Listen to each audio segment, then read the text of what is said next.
Go yard. I got so much motherfucking design on right now. Break it down, bring.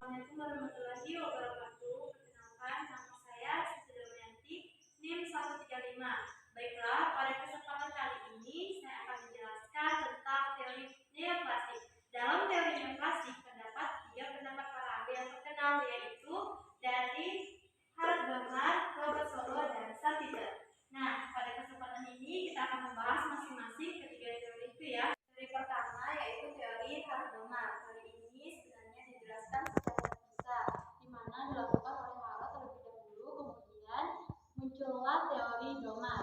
Namun, kedua teori ini memiliki teori yang sama pada intinya, sehingga kita dapat menyebutnya dengan nama teori Harold Domar. Teori Harold Domar menjelaskan bahwa pertumbuhan ekonomi dapat dilihat lain dari tingkat investasi yang dilakukan oleh masyarakat di suatu negara.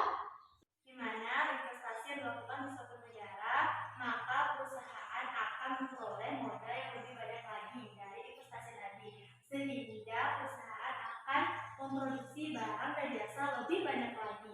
Jadi, jika jumlah barang dan jasa yang dihasilkan semakin banyak, maka terjadilah pertumbuhan ekonomi. Selanjutnya, teori dari Robert Solow. Teori ini menjelaskan bahwa pertumbuhan ekonomi dipengaruhi oleh tiga faktor, yaitu pertumbuhan modal, pertumbuhan penduduk, dan pertumbuhan teknologi. Pertumbuhan modal, di mana jika pertumbuhan modal meningkat, maka modal yang digunakan dalam usaha akan lebih banyak lagi. Pertumbuhan penduduk, jika pertumbuhan penduduk meningkat, maka berdampak akan meningkatnya tenaga kerja yang dibutuhkan.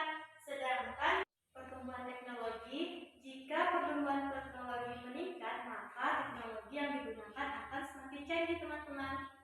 Jadi, jika tiga faktor yang mempengaruhi pertumbuhan ekonomi ini meningkat, maka akan terjadilah pertumbuhan ekonomi.